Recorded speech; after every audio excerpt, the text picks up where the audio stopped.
du darshan thlir tu te chibai ule tun trum an ton thia te ti kuna chuan zedi pu zedi lel thang liana kun somruk le pasari nung lei zo bo biang biak kun kan mang don ni kapu chibai le ipian le buna tu chi theng thang kui khua lung le ata ke em li ahla som ka tianga ka pa pu hi lung lon lal lung le lal tin sui tai la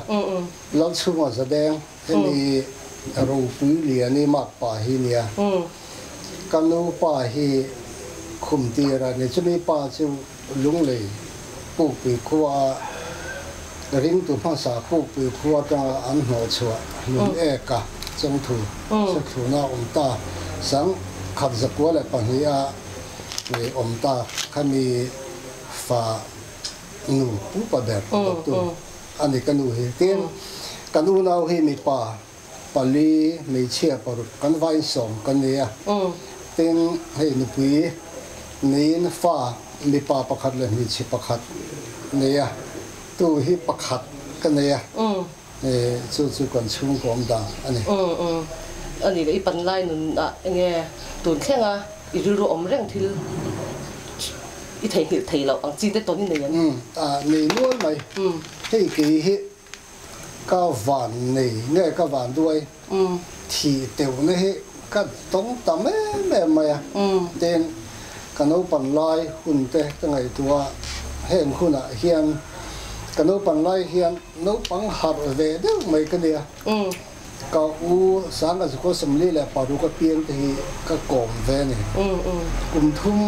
kum li ka mi ka nen chakai chit na ka kal ve a mak ka ti khop mai tu lu ka chu le hian ten sang ka ko samla le pakua mau tam kha ka chi me mai boka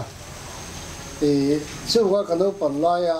ka thil tom tam ta te o ve ni hen ka ria ka thing hel the lo ka school kal ma sap ber kum he sang khal le zakol le samru a sikul ka kaltana ka kal kha kalanu pang le a kan ho tu kha ngat nge khalai khan pulol thia ania kan u vek maya zirte pu pakhat khan sikul pum pui kan min howa pol thum pol hi pol khat e tha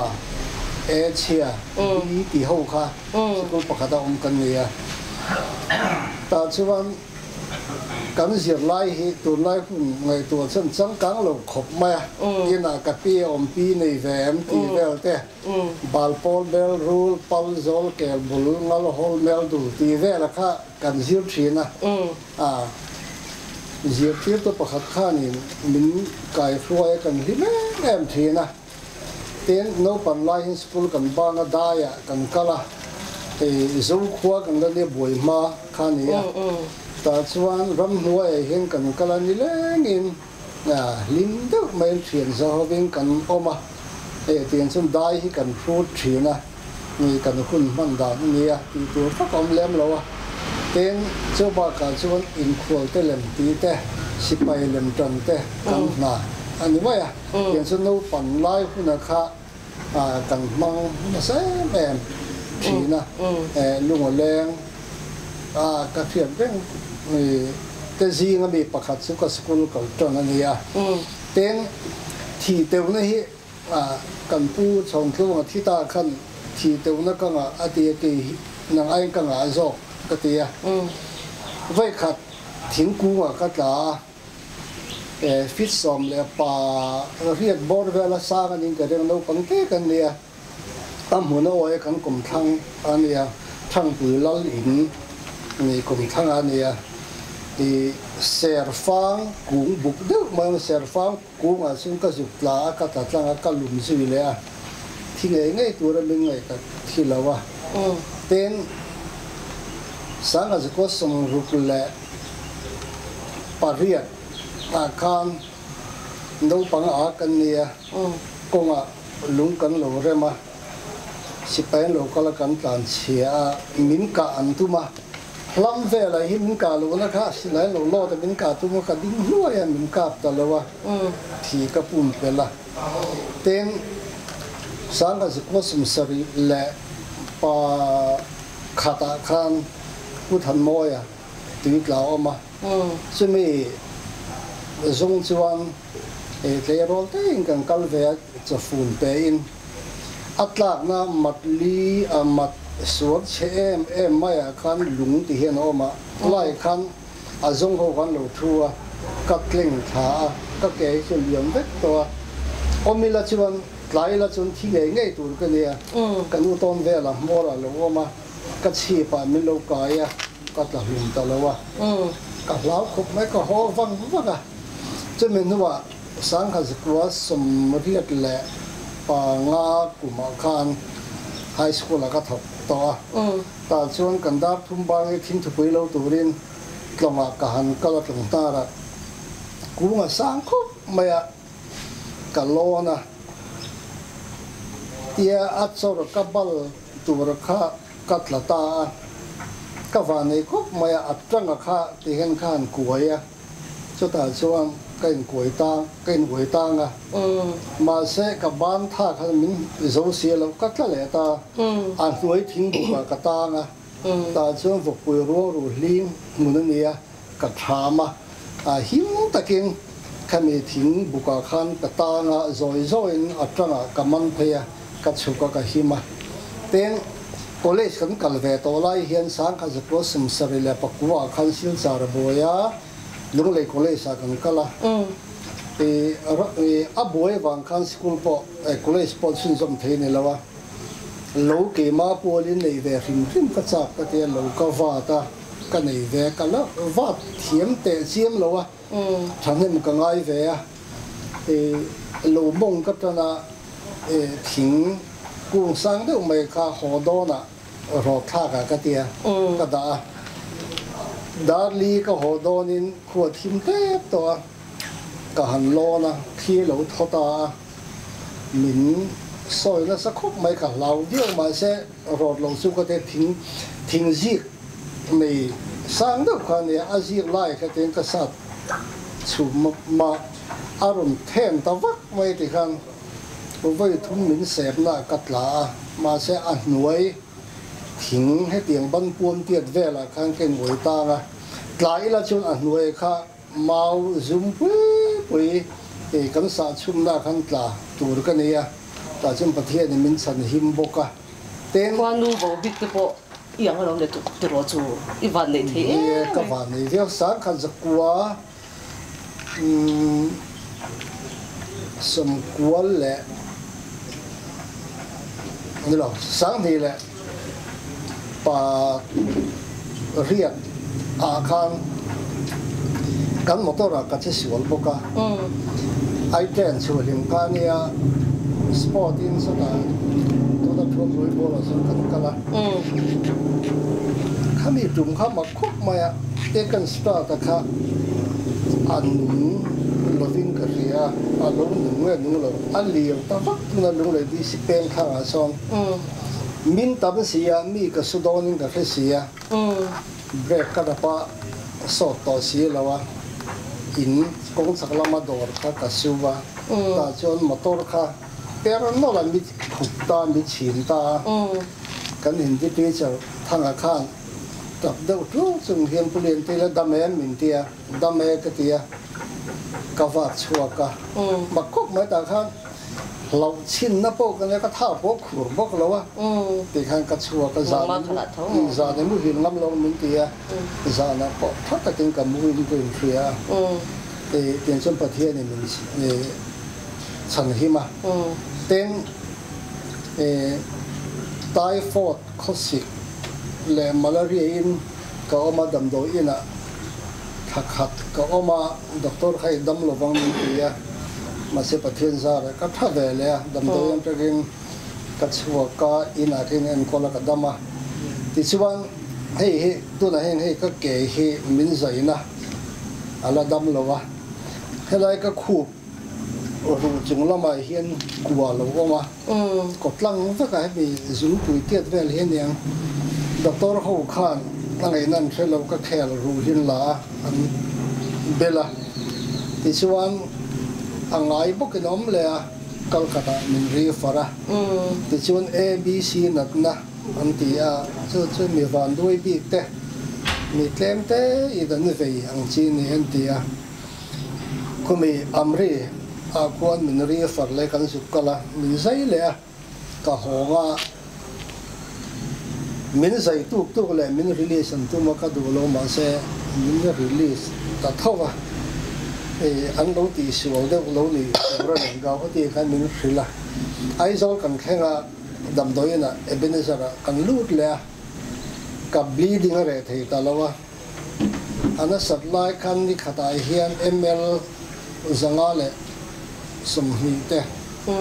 tia tiang chuan min han zai non le a heta chu ti nom lo ve phai ka run te helicopter kan haira ga hotia apollo kan su ne mita apollo thakhat kan oma ka khup chuai hen voi lien zaya pa hen voi ni ga kai za hen mun hia lai hit ka ru thel boka ti chuan doctor ten be dong le bleeding atam lu to ka ting kalkat ga hotem ron khen thei min ti min wa ga hot tang chuan Bangalore min refer le Bangalore min sei le ti chuan ai tun hi kum ni na tur le min manila kan check up in kan kala an zai tam che mai lai vung chu re lo min ti chi chuan bleeding a ka thani ka bleeding a ten covid a ka khat le ni so Bangalore ka vei boka ti chuan ti hian damin ka lo ma khi ngai ni tur min ngai ko than te le mi mal tong tai na in tun khen ka dam chu ne ti hian ka lom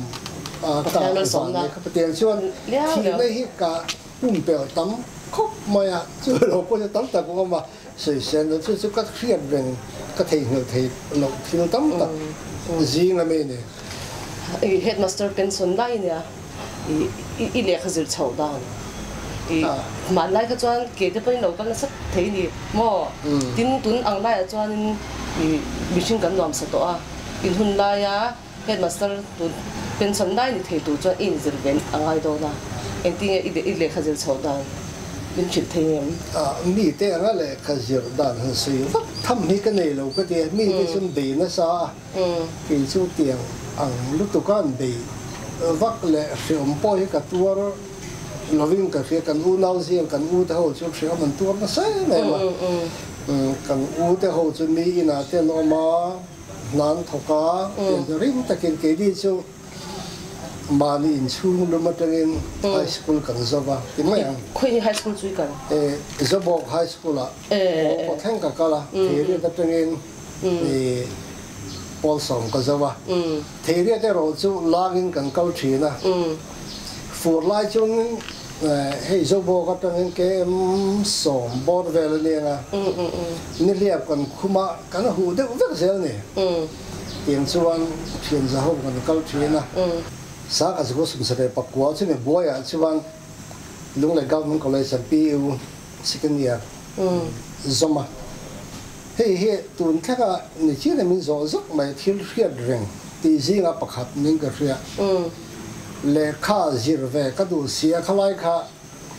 karen hi tun la angin thalawa diesel ring kha ni maya zandar som ve la to pa sil cham bui phe kha chon diesel rum theng thei lawa bui le di mom bati le tu rom box si lawa le khazir ka du box si la ke ta por house khan kala diesel ka di la pe tu ron nei lawa until sil na hei thir tu yak sil na chia hi ka hon tha bati kan siama alo ang thei mi lo mai ne chuan cheni tum chuan le exam line ne box le khazir ka do se kan thenom te usai te kan te sai khu ma chimi te bathara chuan he teng ka va kala hu dam ka va chiara ma se an lo chu do ka tlan chele ya ka tingi tan chia ka tan chi da chu mi ti mi nge mi bathara le kha va chiara kha nge nim nui sa tang te ka hlaw chuan ka tlang ho ga tu ka khan an kha ka fia ne ka han di la khoi takin karen ni ka lo pot ve nge ka ti ne cho karen kha kan la pot lo ne kan in ka uti in kan sak lim kha ne mo chu chu ka luwa ke ma in an phal lawa je sdo ko dil le an phal lo he ko ta bolom kan ne ken hlo tu ta ta chuan an je I ka dil le phal lo ne an ma ne la dam te ka an hing po sei lo mai la chuan a to pa chen je I chu ka ti ta ne kamanga me ma le kha jir ka duwa karen po ka dil chu min hria min pe ve mai ula thatu ro ne ka lo na ka thung do na an department mi te kha nen pu ra kha min le ti ra I ka tia ka ho ta ko to thang mai kha kan ne ta chuan ka lo na hu ya chuan power kha an offline ne ya chu an off vek ze na an on ma khan ka han thunga in lawa chuan miron awa khai lo na lan tia lo ne ka sei ka manga nge ma ya le ka jir na ka nei lawa in ngam chuan in garun su ula angama piengin ka tia chuta ka ru chu tun kheng poing ka te mi hi nge ni mi mang ang lu tu ang nei hi ko vein zui fo hi a thalo ti lai hi hey ho deu ne chu electric ka ma mo wangin ka thunga an phal lawa ta chuan ka zu pot ta zana chuan ka chi ka lom khop maya kan exam lam chuan in a hrui khan lo chep chap dei mai ne ka thin herin khop mai kan phenom te ka electric ka thop thau ne a chep chap tu mai mi thiro ro ka tia an sei lem lawa a tu ka chuan le kha ka ta ra so electric por ho thang chia so ne angam chuan hi ka thung le do na lo chep chat le ula ma ro chu khoi ta kan chep chat tu khan I ming lo ziak ve la ka phe the nan che ka tia ka ta ra ni ka kau ta ta chuan khami thang chuan chep chat ta lo ne kar khat ka che kar khat huwa chuan meter reader kala hei ipota dan lo angin chu ba chuan in temporary connection hi ni kan ta mai chena paisa choi ro te min choi ti pa mo chu ka le kha jir hun chu ma kha ka hian reng pakhat tu ding ka ria ka mo em mai ka di la min pe thei si lo mang ang ni la poi kan lo soi pe pa lo ne kha ka mu lai khan mo chep chatin ti ta se mo se I kha ru ka thai me lo ti ta se ki chuan nge ni poi sak ka nei don lo ti ka ke sa chu tun khang hian mi te heng ni ngam lu tu ka thil van mo ra avati ang chi hi mi te thin ti ur pal he ka te chu ti lo tu ti lai ka ro omre ga we me mi ga roi ve lai po ka soi thin chu kam thu ne nei hi a to khangin man rup lo tu ti lai hi ka soi thin ne ya chu bang chuan zoi mua nga po exercise thiam tu ti lai hi ka soi wang je na me ne zirti tu pension ni ha in hun lai khan zir nge sarkar nge tho sarkara lu kha thil har sa nge tu lai cho har sto ni chu engting ilu da he ma khop me ka lu da ne pathian ram ro ni ga zirti tu ni ka du lo ne pangova ka pu te nan u na chu di ovin lung le oma chu local headmaster middle school oma I du zok thang ro ti ya ka vakala zirti pu ka ne don lo va ka tia ka ri ru ta ka chen thin le ngam ti ka tum ve ne silonga ka kalanga ti ka te chu ka ti don ka ti ya ma ro chu ka dam lo ta ka nu se di sang lian MLA ni kum kha ne ya ta chuan ka phe ya zobo high school hen het in miron so ma ne miron pui te ti ya ka pui ya ta chen thok khet me ro te ka nge ri me ni me na interview le I pom lo wa pathian dam ro ta ni hi ti hi ka ri ro tu na hen om ta mo tunai ani le tunai kan zirti tu te le in hun lai zirti tu te hian I tunai chuan zirtin an pek da he ol sam to I ti nge in hun lai khan ol sam zo ki ti online class ten tia thil sang chang tin tunai cha internet tin engkem en thei to ni om lo om to lo wa